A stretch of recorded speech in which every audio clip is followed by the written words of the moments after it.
Hello friends, my name is Sumant और आज हम लोग डिस्कस करेंगे ज्योग्राफी के वो क्वेश्चन यूपीएससी प्रीलिम्स के एग्ज़ाम 2005 और 2006 में आए थे। हमारा आज का डिस्कशन यूपीएससी प्रीलिम्स के लिए तो फ़ायदेमंद होगा ही। ये जो डिस्कशन होगा वो आपके दूसरे गवर्नमेंट के एग्ज़ाम उसमें भी आपको काफ़ी मदद करेगा। तो चलते हैं पहले सवाल की तरफ।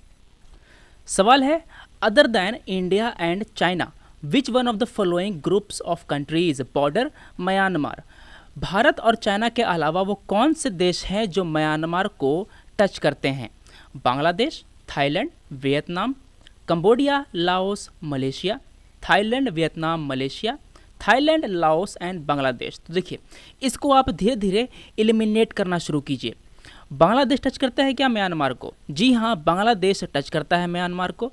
इंडिया और चाइना तो करता ही है, इसलिए इंडिया और चाइना का यहाँ पर ऑप्शन नहीं दिया, इसने सवाल में ही कह दिया। तो बांग्लादेश है। जी हाँ जी, यहाँ भी है, यहाँ भी है। देखिए, जो कंबोडिया है दोस्तों, कंबोडिया म्यांमार को टच नहीं करता। वियतनाम काफ़ी दूर है म्यांमार से, वो भी टच नहीं करता। देखिए, यहाँ है वियतनाम, ये जो लंबा दिख रहे हैं ये वाला एरिया आप, ये है म्यांमार और यहाँ है कंबोडिया। ये दोनों देश म्यांमार को टच नहीं करते। तो जहाँ जहाँ कंबोडिया है, जहाँ जहाँ वियतनाम, इसको मैं काटूंगा। यहाँ कंबोडिया है, यहाँ इसको मैंने काटा, और यहाँ वियतनाम है, इसको भी मैंने काटा। एम भी है वियतनाम, इसको भी मैंने काटा। तो मेरा आंसर क्या आया? मेरा आंसर आया डी, थाईलैंड, लाओस और बांग्लादेश। ये देखिए, यहाँ है थाईलैंड जिसको टच करता है, ये है लाओस जिसको टच करता है, और यहाँ है बांग्लादेश जिसको टच करता है। तो ये तीनों कंट्री हैं जो इस म्यांमार देश को टच करती है। इसके अलावा है यहाँ पर इंडिया, ये टच करता है, चाइना भी टच करता है ऊपर में। तो ये तीन कंट्री हो गए, मेरा आंसर है डी। अब आपको बताना है दोस्तों कि वो कौन से देश हैं जो इंडिया को टच नहीं करते, जो इंडिया का बॉर्डर नहीं करते। यहाँ पर मल्टीपल चॉइस क्वेश्चन है, इसमें एक साथ जो ऑप्शन सही हो सकते हैं। पाकिस्तान, बांग्लादेश, अफगानिस्तान, म्यांमार, थाईलैंड, इनमें से कौन से देश भारत को टच नहीं करते? अगला सवाल, इनमें से कौन से देश बांग्लादेश को टच नहीं करते? Myanmar, Bhutan, Nepal, none of the above. ये क्वेश्चन भी मल्टीपल चॉइस हैं, इसमें आपका एक से ज़्यादा आंसर सही हो सकता है, ध्यान से आंसर दीजिएगा। अगला सवाल देखते हैं। अच्छा दोस्तों, मैं आपको एक बात और बता दूं कि जब भी आप ऐसे क्वेश्चन करें मैप वाले, तो उसके जो आजू बाजू के जो कंट्री हैं आप उसको भी देख लीजिए। जैसे देखिए, यहाँ पर लाओस है, लाओस किसे टच कर रहा है? लाओस टच कर रहा है थाईलैंड को, ये टच कर रहा है म्यांमार को, वियतनाम को, और नीचे से टच कर रहा है यहाँ पर कंबोडिया को। इसके अलावा देख रहे हैं कि यहाँ पर है साउथ चाइना सी, यहाँ पर है गल्फ ऑफ टोनकिन, देख रहे हैं यहाँ पर, यहाँ है फिर इधर है अंडमान सी, ये है इंडियन ओशियन, यहाँ है बे ऑफ बंगाल। तो जब भी आप मैप देखें तो इन सब छोटी छोटी चीज़ों को आप देख लीजिए कि बे ऑफ बंगाल के किनारे कौन कौन है, इंडिया है, बांग्लादेश है, म्यांमार है ना। तो इसको आप देखेंगे तो आपको काफ़ी आसानी रहेगी। इस क्वेश्चन के अलावा और जो क्वेश्चन पूछे जाएंगे उसका आसानी से आप जवाब दे सकते हैं। दूसरा क्वेश्चन है, consider the following statements. 3 line दी गई है। The axis of earth's magnetic field, earth का जो मैग्नेटिक फील्ड है उसका axis is inclined at 23.5 degree 23.5 to the geographic axis of the earth. देखिए, जो अर्थ है उसका जोग्राफिक एक्सिस और मैग्नेटिक फील्ड का एक्सिस दोनों अलग अलग हैं। देखिए, ये जो आप लाइन देख रहे हैं, जिसके एलोंग जो अर्थ हमारा स्पिन करता है उसे हम लोग कहते हैं जोग्राफिक एक्सिस, और जिस एक्सिस के एलोंग हमारा जो मैग्नेटिक पोल है वो काम करता है उसे हम कहते हैं हम लोग मैग्नेटिक पोल का एक्सिस। तो देखिए, ये है मैग्नेटिक एक्सिस और ये है हमारा जोग्राफिक एक्सिस। दोनों एक्सिस के बीच में 11.5 डिग्री का अंतर है। देखिए यहाँ पर ये है 11.5 डिग्री का, 11.5 डिग्री का अंतर है, 23.5 डिग्री का अंतर नहीं है दोस्तों। तो मेरा पहला जो लाइन हो गई वो गलत हो गई। तो जब मैंने फर्स्ट को एलिमिनेट किया तो मैंने क्या किया, मैंने ए को काटा। अब मुझे देखना है कि 2 और 3 दोनों में से कौन सा सही है, आपको ये बताना है। अब the earth magnetic pole in the northern hemisphere is located on a peninsula in northern Canada. Factual सवाल है, जी हाँ ये सही है। Earth magnetic equator passes through Thumba in south India. Factual सवाल है दोस्तों, सही है। तो इसका आंसर क्या है? इसका आंसर है बी, 2 और 3 आर करेक्ट। इस सवाल को बताने का मेरा मेन उद्देश्य था, ये आया था आपका 2005 एग्जाम में। इसका मेन उद्देश्य था आपको ये बताना कि हमारा जो ज्योग्राफिक एक्सिस है और जो मैग्नेटिक एक्सिस है दोनों अलग अलग है, और दोनों के बीच में कितना डिफरेंस है, कितना एंगल का अंतर है ये। अब आपके पास कुछ क्वेश्चन है हमारे पास, आपको बताना है कि कौन सा प्लेनेट सबसे ज़्यादा टाइम लेता है रोटेट करने में अपनी एक्सिस पर, अपनी धुरी पर रोटेट करने में सबसे ज़्यादा समय कौन सा ग्रह लेता है? Mercury, Mars, Jupiter, Venus. अगर आप मेरे लेक्चर पहले देख रहे होंगे तो उसमें मैंने सारे ग्रह के जो रोटेशन का समय है वो बताया है और जो रेवोल्यूशन का समय है वो बताया है।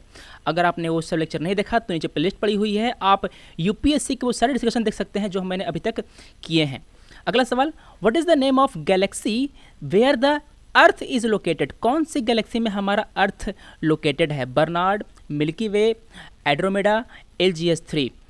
अगला सवाल, which gas is found in highest percentage in earth atmosphere? Oxygen, carbon dioxide, argon, nitrogen. इनमें से अगर आपको किसी भी सवाल का जवाब अगर नहीं आता हो तो आप गूगल सर्च कर सकते हैं, आपको चीज़ें पता चलेंगी। आप जो ढूंढ रहे हैं उससे अलग अलग चीज़ें भी आपको पता चलेंगी, आपका नॉलेज और बढ़ेगा। और वो चीज़ें बढ़िया बात यह है कि और चीज़ें वो जो चीज़ें होंगी वो आपको ज़्यादा समय तक याद रहेंगी। Which planet takes the most time to rotate on its axis? Mercury, Mars, Jupiter, Venus. इसको मैंने क्वेश्चन नंबर 3 में पूछ लिया है, शायद दोबारा रिपीट हो गया, इसको आप इग्नोर कीजिए। अब हम चलते हैं अगले सवाल की तरफ।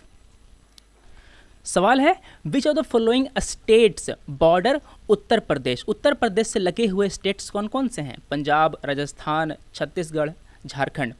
दोस्तों मैं आपको रिकमेंड करूंगा कि इंडिया का जो पॉलिटिकल मैप है और इंडिया का जो ज्योग्राफिकल मैप है, फिजिकल मैप है, उसको आप ध्यान से बड़े गौर से देखिए, उसको ऑब्जर्व कीजिए। जब ऐसे क्वेश्चन आए तो आप अपनी आंखें बंद कीजिए और जो मैप है उसको विजुलाइज कीजिए। जो स्टेट पूछ रहा है उसको आप अपने ध्यान में लाइए और देखिए कि उसके दाएँ बाएँ पूरा पीछे कौन कौन से राज्य हैं। तो देखिए पूछ रहा है उत्तर प्रदेश, हमने ऐसा बना दिया उत्तर प्रदेश। उत्तर प्रदेश की साइड क्या है? इसके साइड है बिहार, मोटा मोटी देखते हैं इस साइड है बिहार, है ना। उत्तर प्रदेश के नीचे क्या है? इसके नीचे है MP। इधर क्या है मुझे नहीं मालूम। उत्तर प्रदेश के इधर क्या है? इसके इधर है हरियाणा, इसके इधर है उत्तराखंड। तो अब देखिए दोस्तों, इसको आप चुनना शुरू कीजिए। हमें पता है कि इसके जो नीचे है छत्तीसगढ़, देखिए यहाँ पर जो ये है उत्तर प्रदेश हमारा, इसके नीचे है झारखंड, इसके नीचे छत्तीसगढ़। अगर आपको बिहार, MP और UK पता भी था तब भी इसका जवाब नहीं दे पाते, क्योंकि ये सब हमारे ऑप्शन में है ही नहीं। बहुत चालाकी से इस क्वेश्चन को इसको डिज़ाइन किया गया है।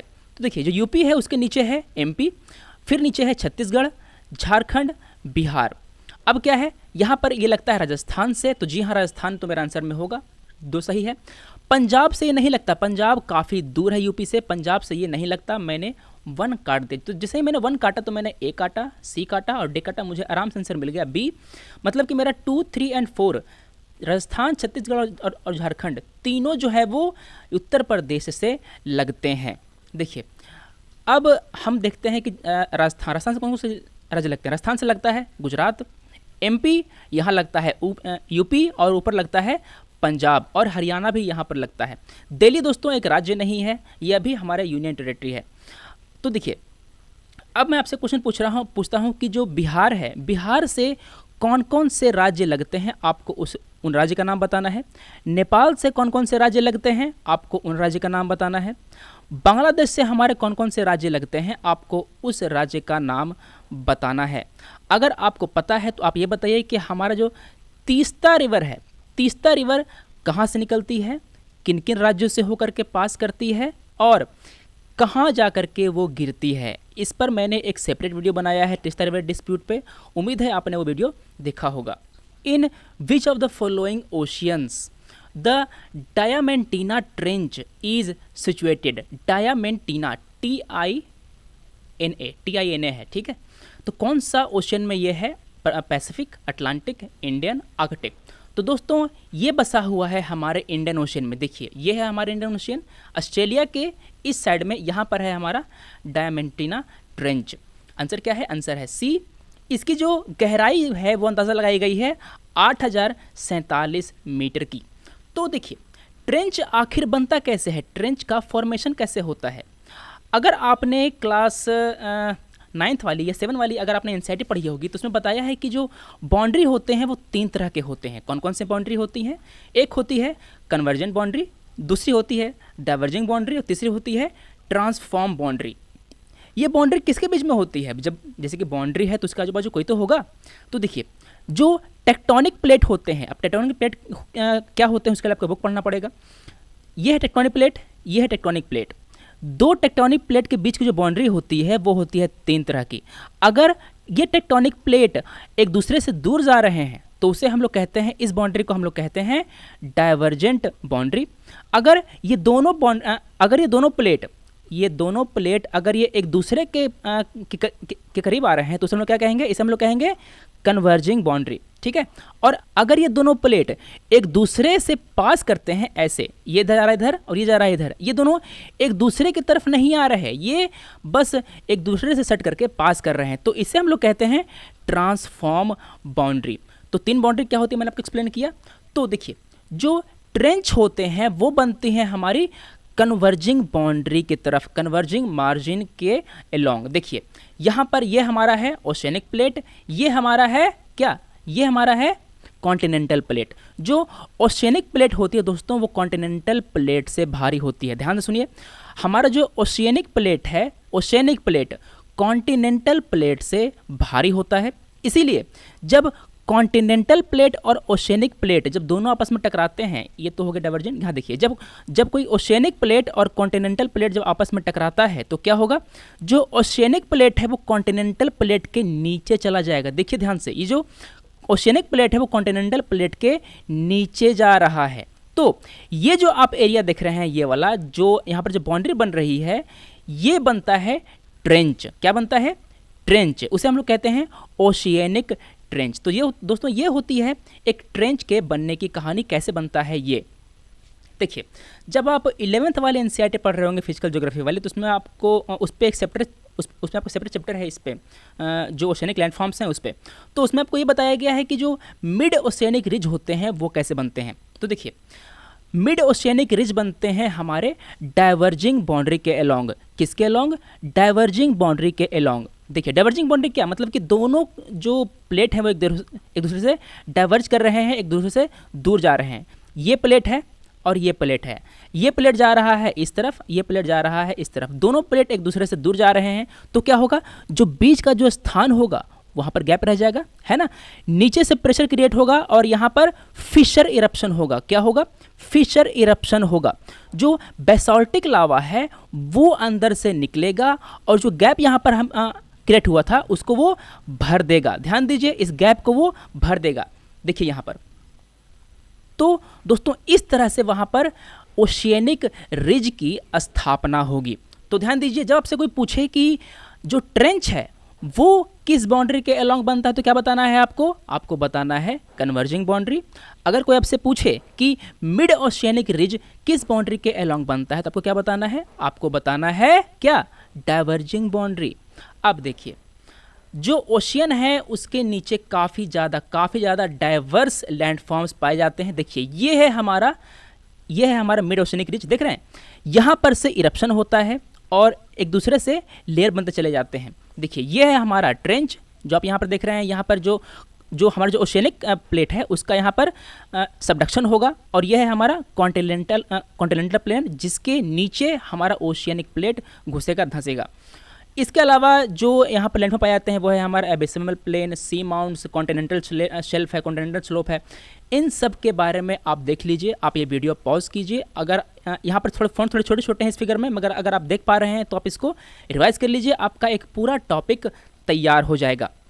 तो अभी हम क्वेश्चन में बात कर रहे हैं ओशियनिक ट्रेंचेस की। तो दुनिया में जो ट्रेंचेस हैं अभी मैंने डिस्कस किया, क्या अभी हमने डिस्कस किया हमारा कौन सा ट्रेंच था, डायमेंटिना हमने डिस्कस किया। तो देखिए दोस्तों इस ट्रेंच के अलावे कई सारे और ट्रेंच है, Tonga trench, Kermadec trench, Mariana trench, और भी कई सारे ट्रेंच हैं जो सब इस फिगर में मैंने यहाँ पर मेंशन किए हैं। इस फिगर को आप ध्यान से देखिए और जो ट्रेंच आपको दिख रहे हैं सबको अपने मन में बैठाइए, आपके दिमाग में बैठाइए कि वो ट्रेंच किस ओशियन में है, किस कंट्री के आजू बाजू हैं। तो इस तरह से अगर यूपीएससी में या दूसरे एग्जाम में अगर कभी क्वेश्चन आया कि टोंगा ट्रेंच किस ओशियन में है तो आप आराम से बता सकते हैं कि वो किस ट्रेंच में है। ध्यान दीजिए, ये है हमारा अटलांटिक ओशियन, ये है हमारा पैसिफिक ओशियन। तो ध्यान दीजिए कौन सा ट्रेंच किस ओशियन में है, किस कंट्री के आजू बाजू है। अब दोस्तों आपको एक सवाल का जवाब देना है कि हमारे दुनिया में, हमारे वर्ल्ड में सबसे डीपेस्ट ट्रेंच, सबसे गहरा ट्रेंच कौन सा है, Mariana trench, Java trench, Japan trench, Peru Chile trench, कौन सा। इस क्वेश्चन को हम लोग ऐसे भी पूछ सकते हैं कि दुनिया का सबसे गहरा पॉइंट कौन सा है, मैरियाना, पोर्टोरिको, जावा, साउथ ट्रेंच, सबसे गहरा पॉइंट कौन सा है, मैं इसको इस तरह ही पूछ सकता हूँ। दूसरा सवाल, type of boundary along oceanic tranches, oceanic tranches के अलोंग कौन सी बाउंड्री होती है? अभी मैंने एक्सप्लेन किया, डाइवर्जेंट, कन्वर्जेंट, ट्रांसफॉर्म। अगर आप ध्यान से सुन रहे होंगे तो आप इसका आप जवाब दे सकते हैं। मिड ओशियनिक रिज के अलोंग कौन सी बाउंड्री होगी? डाइवर्जेंट, कन्वर्जेंट, ट्रांसफॉर्म, कौन सी बाउंड्री? आप इन क्वेश्चन का जवाब हमारे कमेंट में दीजिए। और ये वीडियो आपको कैसा लग रहा है आप हमें ये भी बताइए। अगर आपको अच्छा लग रहा है तो हमारा उत्साहवर्धन होगा, हम लोग और वीडियो बनाएंगे। चलिए चलते हैं दूसरे सवाल की तरफ। यहाँ पर दोस्तों 4 question. Where the volcanic mountain Mount Saint Helens located? Saint Helen का जो वोल्केनिक माउंटेन है वो कहाँ लोकेटेड है? Chile, Japan, Philippines, USA. कहाँ है दोस्तों? ये है यूएसए में। डी आंसर है मेरा। अगला सवाल, विच one of the following countries is the leading producer of uranium? कौन सा देश यूरेनियम का एक लीडिंग प्रोड्यूसर है? कौन सबसे ज़्यादा इसको प्रोड्यूस करता है? आपको ये बताना है। USA, Canada, Germany, Zambia. तो दोस्तों इसका आंसर है कनाडा। हमारा शायद कनाडा से और ऑस्ट्रेलिया से एग्रीमेंट हुआ है, हम लोग यहाँ से यूरेनियम इंपोर्ट करते हैं अपने न्यूक्लियर रिएक्टर्स के लिए।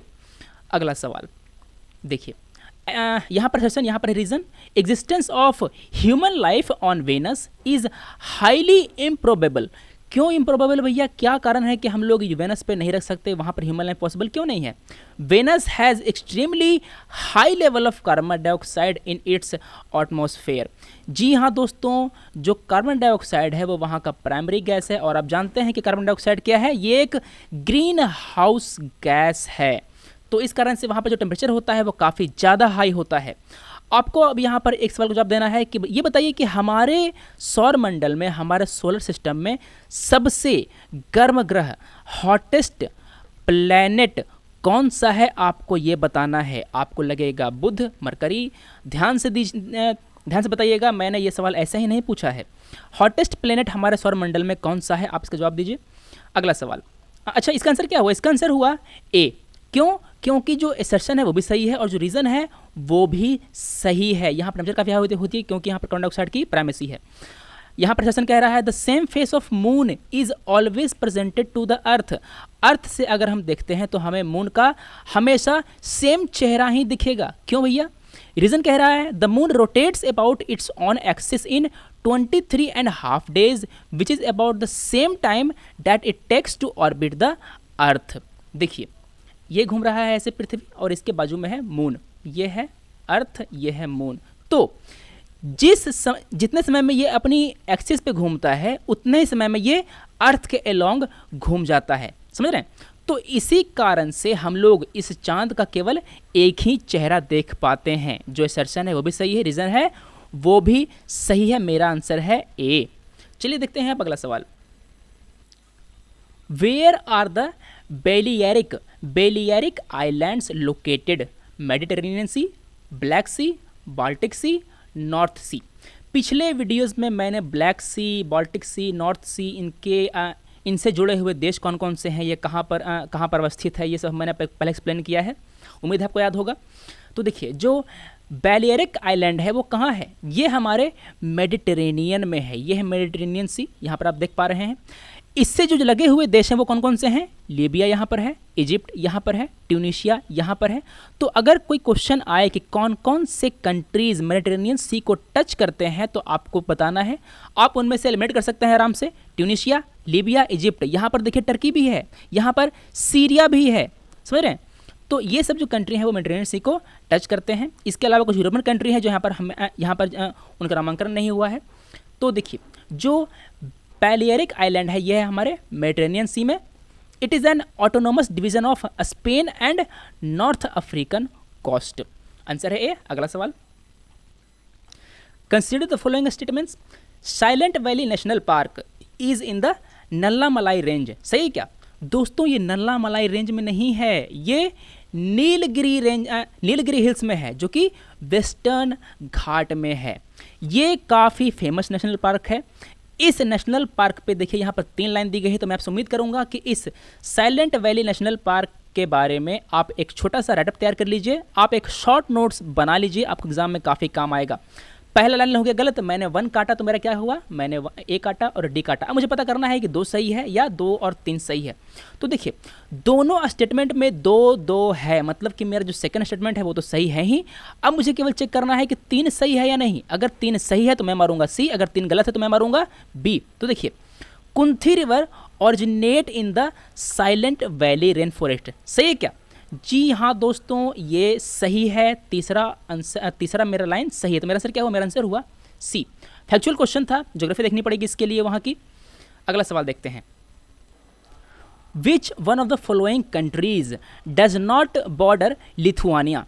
लिथुआनिया एक देश है, इसको कौन सा कंट्री टच नहीं करता? पोलैंड, यूक्रेन, बेलारूस, नॉर्थ सी। ऐसे सवाल एग्जाम में करने लायक नहीं होते, बहुत ज़्यादा मेहनत लगती है और इसको गलत होने के चांस काफ़ी ज़्यादा होते हैं अगर आपको मैप याद ना हो तो। देखिए लिथुआनिया यहाँ पर है, इसके आजू बाजू के देश कौन कौन से हैं?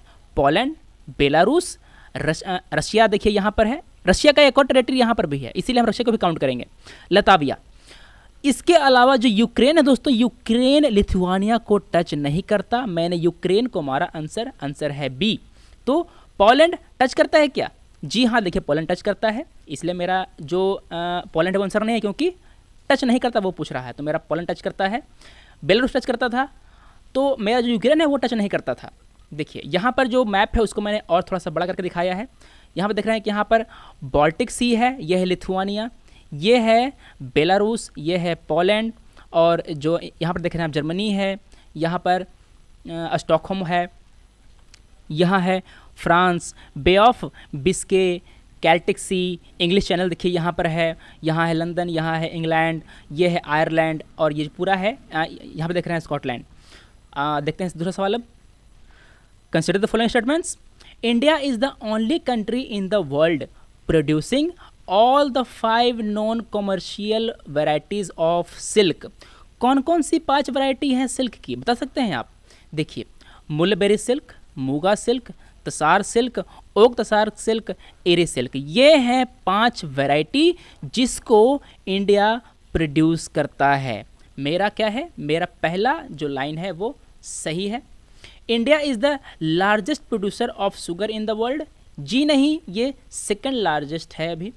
दूसरा लाइन हो गया मेरा गलत, मेरा पहला है आंसर। तो देखिए claim to the historical Macedonian territory have been a bone of contention between which of the following countries. किसके बीच में डिस्प्यूट है इस टेरिटरी के लिए, किस कंट्री के बीच में? Portugal and Spain, Bulgaria and Greece, Romania and Bulgaria, Portugal and Greece. ये जो होगा वो उस समय का करंट अफेयर में आया होगा, करंट अफेयर सेक्शन में आया होगा, ये जो डिस्प्यूट है उस समय ज़्यादा प्रचलित रहा होगा। तो देखिए ये जो डिस्प्यूट है वो है बुल्गारिया और ग्रीस के बीच में, मेरा आंसर है बी। एक्सेप्शन कह रहा है percentage of net sown area. तो देखिए जब ऐसे क्वेश्चन आए तो उसमें आपको ध्यान देना है कि नेट सॉन एरिया क्या होता है, इसके बारे में सर्च कर लीजिए आप। In the total area of Andhra Pradesh is less as compare to that of West Bengal, से क्या? जी हाँ दोस्तों, जो आंध्र प्रदेश का जो नेट सॉन एरिया है वो वेस्ट बंगाल से कम है। देखते हैं रीजन क्या दे रहा है। The soil of most of Andhra Pradesh is laterite. Laterite है क्या? लेटराइट नहीं है, एल्यूवियल है। रीजन मेरा गलत हो गया। तो जब ऐसा मुझे मिलता है, एसर्शन गलत मिले या रीजन गलत मिले, तो मेरा ये जो क्वेश्चन है वो काफ़ी आसान हो जाता है, क्योंकि हम ए और बी के चक्कर में नहीं फंसते। आराम से हम ये देखते हैं कि मेरा आर गलत है, इसलिए मेरा आंसर क्या हुआ, मेरा आंसर हुआ बी। आर इज फॉल्ट केवल एक ही ऑप्शन में है, आंसर है C. Consider the following sites on और मॉन्यूमेंट्स। देखिए Champaner archaeological park, Chhatrapati Shivaji national station, Mahabalipuram, sun temple जिसे हम लोग कोणार्क टेम्पल भी कहते हैं, ये इनमें चारों में से कौन सा है जो यूनेस्को के वर्ल्ड हेरिटेज लिस्ट में शामिल किया गया है? चारों में से कौन सा? तो दोस्तों ये चारों ही 1, 2, 3 और 4 चारों ही यूनेस्को के वर्ल्ड हेरिटेज लिस्ट में शामिल किए गए हैं। सन टेम्पल है उड़ीसा में, इसको 1985 में शामिल किया गया था, और जो छत्रपति शिवाजी टर्मिनल है उसको 2004 में इस लिस्ट में शामिल किया गया था। मेरा आंसर है डी। 1, 2, 3 और 4 ऑल आर करेक्ट। अब दोस्तों आपको ये बताना है कि यूपी के वो कौन से साइट्स हैं, वो कौन से मॉन्यूमेंट्स हैं जो यूनेस्को के इस वर्ल्ड हेरिटेज साइट में शामिल किए गए हैं। बिहार के कौन से साइट हैं जिसे इस वर्ल्ड हेरिटेज साइट में लिस्ट में शामिल किया गया है। आपको एक ऑप्शन दूंगा, उसमें से एक साइट गया में है। चलिए अगला सवाल है, विच one of the following is correct sequence of the given towns of Pakistan. अब पाकिस्तान के टाउन्स को आप अरेंज कीजिए from north towards the south. North से साउथ आने पे आपको कौन कौन से टाउन मिलेंगे उसको आप अरेंज कीजिए। देखते हैं कौन कौन से ऑप्शन दिए हुए हैं। इस्लामाबाद, गुर्जनवाला, पेशावर, मुल्तान। ये है गुर्जनवाला, ठीक है। तो देखिए इस्लामाबाद है यहाँ पर, ठीक है, गुर्जनवाला है यहाँ पर, ठीक है। पेशावर कहाँ पर है दोस्तों? पेशावर हमें मिला, कहाँ है पेशावर? पेशावर है ऊपर ही। और मुल्तान कहाँ है? मुल्तान है नीचे। तो इन चारों में से सबसे नीचे है मुल्तान, ठीक है, और जो गुजरन वाला है वो कहीं बीच में है। तो देखिए ये हुआ मुल्तान, ये हुआ गुजरन वाला, और पेशावर और इस्लामाबाद में थोड़ा कन्फ्यूजन हो सकता है, अब इसलिए मैं यहाँ पर रखूँगा पेशावर एंड इस्लामाबाद। तो देखिए अब इसको थोड़ा सा एलिमिनेट करना शुरू कीजिए। डी तो आंसर होगा नहीं, क्यों? क्योंकि मुल्तान सबसे नीचे है, पेशावर और गुजरनवाला से नीचे है ना, तो मैंने डी काटा। अब देखिए मुल्तान सबसे नीचे है ए में और है सी में, इसलिए मैंने बी काटा। देखिए अब जो पेशावर और इस्लामाबाद, हमें इसमें था कन्फ्यूजन, है ना, यहाँ पर है पेशावर, यहाँ है इस्लामाबाद। हमें इस्लामाबाद और गुजरनवाला में कन्फ्यूजन नहीं है, मुझे तो ये पता ही है कि जो गुजरनवाला है वो नीचे इस्लामाबाद से, तो मैंने ए काटा। मेरा आंसर है सी। कुछ क्वेश्चंस छोड़ने के लिए दिए जाते हैं, अगर आपको ये पता होगा, अगर आप इस एरिया के होंगे, मतलब कि अगर आप पंजाब के, राजस्थान के होंगे और आपने कभी मैप देखा होगा ये सब, तो इस सवाल का जवाब आप कर सकते हैं आसानी से, वरना ऐसे क्वेश्चन छोड़ने में ज़्यादा सही रहता है। अगर नहीं छोड़ा, नेगेटिव लग गया तो काफ़ी ज़्यादा तकलीफ होती है। अगला सवाल है, which of the following is the correct sequence of the given continents in decreasing order of their percentage of earth land. देखिए इसका मतलब यह है कि आपको यह पहचानना है कि कौन से कॉन्टिनेंट बड़े हैं, कौन से कॉन्टिनेंट छोटे हैं, और उसको आपको डिक्रीजिंग ऑर्डर में अरेंज करना है। आपके पास ऑप्शन क्या क्या है? North America, Africa, south America, Europe. आपको एशिया वगैरह को देखना नहीं है, आपको ऑस्ट्रेलिया वगैरह को देखना नहीं है, आपको केवल इन्हीं चारों को अरेंज करना है। देखिए तो इन चारों में Africa, north and south America and Europe में, इन चारों में सबसे बड़ा है अफ्रीका, फिर इसके बाद आता है नंबर नॉर्थ अमेरिका का, फिर इसके बाद नंबर आता है साउथ अमेरिका का, इसके बाद नंबर आता है यूरोप का। तो इसको हमने अरेंज किया, सबसे पहले अफ्रीका, तो मैंने काटा आराम से ए, मैंने काटा आराम से सी, क्योंकि अफ्रीका यहाँ पर पहले में है, अफ्रीका यहाँ पर पहले में है, नॉर्थ अमेरिका भी पहले फिर दूसरे में यहाँ पर, नॉर्थ अमेरिका पहले में दूसरे में है यहाँ पर। देखिए अब मुझे पता है कि यहाँ पर मेरा साउथ अमेरिका छोटा है नॉर्थ अमेरिका से, मगर यूरोप से बड़ा है, इसलिए मेरा आंसर क्या हुआ? मेरा आंसर हुआ दोस्तों बी। केवल इसी में Africa, north America, south America और यूरोप सही से ऑर्डर में लिखा हुआ है। चलिए अगला सवाल देखते हैं। Bermuda Triangle extends up to which of the following places? South Florida, Puerto Rico, Hawaiian island. तो देखिए यहाँ है मियामी, ये जो पार्ट है आप देख रहे हैं फ्लोरिडा का है, यहाँ है बरमुडा, यहाँ है पोर्टो रिको। तो इसका आंसर क्या हुआ दोस्तों? इसका आंसर हुआ 1 और 2, जो साउथ फ्लोरिडा का साउथ पार्ट है उसको करता है कवर, और जो पोर्टो रिको है उसको कवर करता है मेरा 1 और 2। सही है, मेरा आंसर है बी। इस मैप में देखिए कि यहाँ है गल्फ ऑफ मैक्सिको, ये है अटलांटिक ओशियन, तो ये जो ट्रायंगल है ये हमारे अटलांटिक ओशियन में बनता है। ये क्वेश्चन काफ़ी इंपॉर्टेंट है दोस्तों। Through which one of the following groups of countries does the equator pass? किन किन कंट्री से होकर के हमारा विषुवतीय रेखा इक्वेटर पास करती है? तो देखिए इस मैप में कौन कौन सी कंट्री हैं उनका नाम दिया गया है। Ecuador, Colombia, Brazil, Gabon, Congo, Democratic Republic of Congo, Uganda, Kenya, Somalia, Maldives, Indonesia, Kiribati and Sao Tome. तो देखिए इनमें से आपके पास ऑप्शंस कौन कौन है उनको देखिए। अब ब्राज़ील से पास करता है क्या? जी हाँ, ब्राज़ील से पास करता है, देखिए यहाँ पर। अब देखिए ज़ाम्बिया से पास करता है क्या? ज़ाम्बिया से पास नहीं करता, मैंने काटा ए। मलेशिया से पास करता है क्या? जी हाँ, मलेशिया से पास नहीं करता। ये मालदीव से पास करता है दोस्तों, मलेशिया को भी मैंने काटा। तो मैंने जब ज़ाम्बिया को मलेशिया काटा, मेरा आंसर ए कट गया। कोलंबिया, केनिया एंड इंडोनेशिया, इन तीनों कंट्री से हमारा इक्वेटर पास करता है। देखिए यहाँ है कोलंबिया, यहाँ है केनिया, और कौन सा है? यहाँ है इंडोनेशिया। तीनों कंट्री से हमारा इक्वेटर पास करता है, मेरा आंसर हो गया बी। ब्राज़ील से पास करता है, सूडान से नहीं करता, मलेशिया से नहीं करता, मालदीव से करता है। ध्यान दीजिए, मालदीव से करता है, मलेशिया से नहीं करता। वेनेजुएला, इथियोपिया, इंडोनेशिया, तो वेनेजुएला से नहीं करता, और जो इथियोपिया है वहाँ से नहीं, इक्वाडोर से करता है, इथियोपिया नहीं, इक्वाडोर से करता है और इंडोनेशिया से करता है। मेरा आंसर क्या है? मेरा आंसर है B.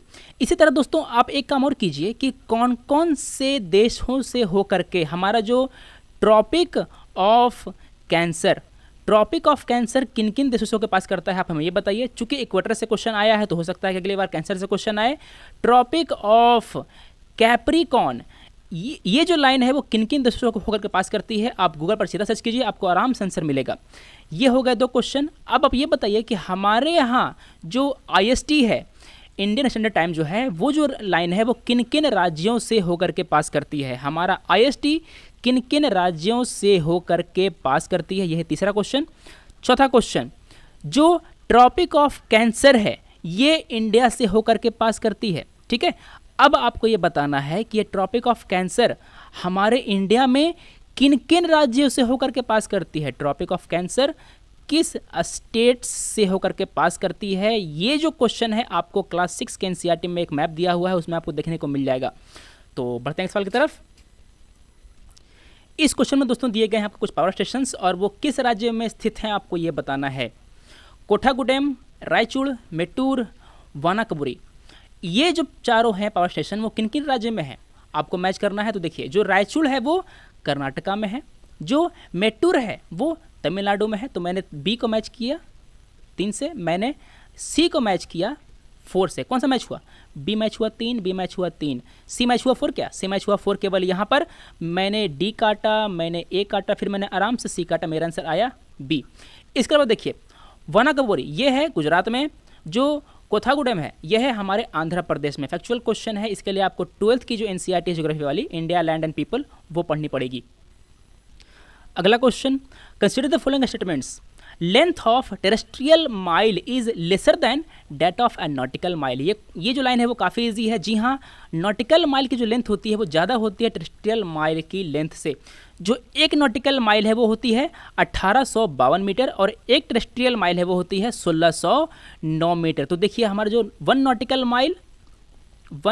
Mile is greater than 1 terrestrial mile. मेरा पहला लाइन सही है। दूसरा देखिए, यहाँ पर Harmattan is a dusty land wind of East African coast. नहीं, ये ईस्ट नहीं, वेस्ट अफ्रीका का जो विंड है, वेस्ट अफ्रीका का विंड है। मैंने सेकंड को काटा। Greece and Albania form a part of Iberian peninsula. अब आप सर्च कीजिए गूगल में कि ये इबेरियन पेनिनसुला क्या है, कहाँ पर है, किसके आजू बाजू है। मैं आपको बताऊंगा कि इबेरियन पेनिनसुला का पार्ट ग्रीस और अल्बानिया नहीं है। मेरा 3 भी कटा, तो मेरा आंसर क्या आया? मेरा आंसर आया 1 ओनली। इस पेनिनसुला का पार्ट है पुर्तगाल, स्पेन, एंडोरा एंड जिब्राल्टर। तो दोस्तों आज मैंने डिस्कस किया ज्योग्राफी के वो क्वेश्चन जो कि 2005 एंड 2006 प्रीलिम्स में आए थे। हमने क्वेश्चन के जरिए काफ़ी सारे हमने टॉपिक समझे।